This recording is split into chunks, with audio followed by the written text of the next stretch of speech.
You hated to see it, and you couldn't stop watching it. On a cold Sunday at Acrisure Stadium, Aaron Rodgers took a hit that looked in real time like something out of a slow-motion nightmare. Joey Bosa bulldozed through the pocket, wrapped Rodgers up, the ball popped free, and Bills corner Christian Benford scooped and scored. It was the kind of play that flips the scoreboard and flips the mood of a stadium in the same heartbeat. CBS Sports, Rodgers didn't just lose the ball.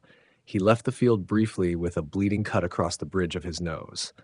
Cameras caught him clutching that already problematic left wrist as he walked off for evaluation, and in an instant, the narrative shifted from big-time Joe to can he actually stay on the field?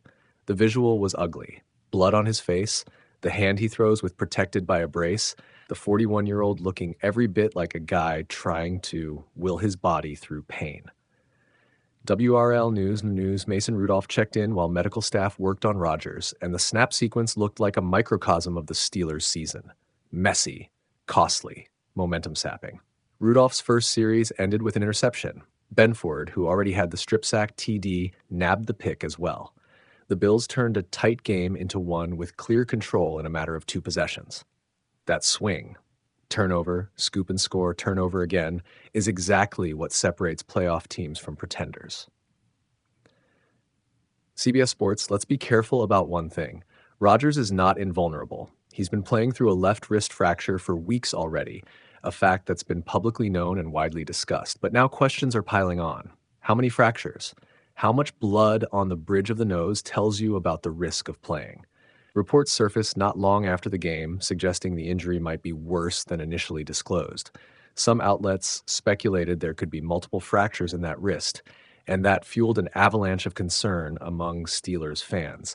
That's not confirmed by team medical staff as a definitive update on the spot, but it's enough to make the prospect of Rodgers playing feel precarious. NBC Sports. From a football standpoint, the hit changed everything. The Bills' defense took the game by the scruff of the neck in the second half, converting the momentum swing into points and control. Josh Allen and Buffalo's offense smelled blood and wouldn't let up, while Pittsburgh struggled to get consistent rhythm from Rodgers even after he returned. The final scoreboard, a decisive Bills win, reflected more than one big play. It reflected a team that capitalized on turnover-generated leverage. This is also a story about context. Rodgers is 41 and has a long career of playing through pain, but he's now playing with an already injured throwing wrist. There's no such thing as a risk-free start for any quarterback, let alone one with documented bone damage in his hand. The question isn't only whether he can tough it out for 1 week. It's whether the Steelers can realistically expect elite-level production from a quarterback whose mechanics are compromised by pain and who just got blindsided on a strip sack that left him bloodied. Teams often make short-term decisions to play a veteran through injury. They rarely regret prioritizing long-term health when the injury is structural. NBC Sports, beyond the immediate medical concerns, there's a ripple effect to consider. Losing Rodgers, even for part of a game, exposes secondary strengths and weaknesses. Pittsburgh's offensive line has been patchwork this season, and when the line doesn't hold, the margin for error for a veteran QB with a vulnerable wrist is small. The coaching staff will now face the scrutiny every NFL coach knows intimately. Did we protect our quarterback enough? Did we adapt the game plan to his physical limits? Mike Tomlin will get those questions, and he always does. This is one of those moments where the answers will define how the rest of the season is handled. Yahoo Thethau. What does this mean for the Steelers' playoff hopes? For one thing, it underscores how fragile a late-season push can be. Pittsburgh is hanging in the AFC North, but every turnover and every injury matters. If Rodgers needs extra time to heal, or if the team elects to rest him to prevent further structural damage, the offense will have to find life under backup reps again.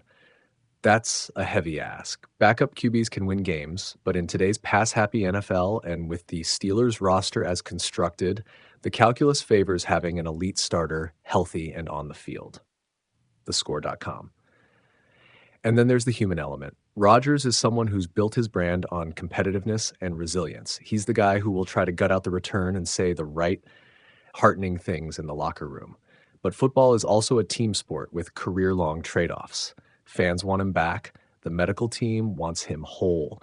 The organization has to balance the roar of the crowd with the facts of the bone scan. That friction makes for drama, but it also makes for hard decisions that could shape the next several seasons. If you want to boil this down to three takeaways: one, the Bosa strip sack and Benford's scoop and score were the kind of plays that swing momentum and outcomes in an instant.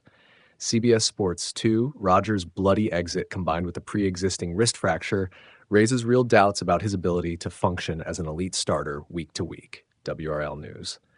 And 3, the Steelers' fate this season will now hinge on how they manage his recovery and whether their backups can keep the ship afloat if Rodgers needs time. TheScore.com. For now, the picture is stark and immediate. A veteran quarterback bloodied, a highlight reel defensive play that changed a game, and a franchise suddenly forced to reckon with the fragility of winning. The next chapter will come after scans, press conferences, and medical updates. And in this league, when one man's wrist can tilt an entire playoff race, every scan matters. AP News, you want optimism? Rodgers has come back from worse. You want realism? The NFL always rewards those who protect their most valuable assets. Either way, this weekend's hit was more than a highlight. It was a potential turning point.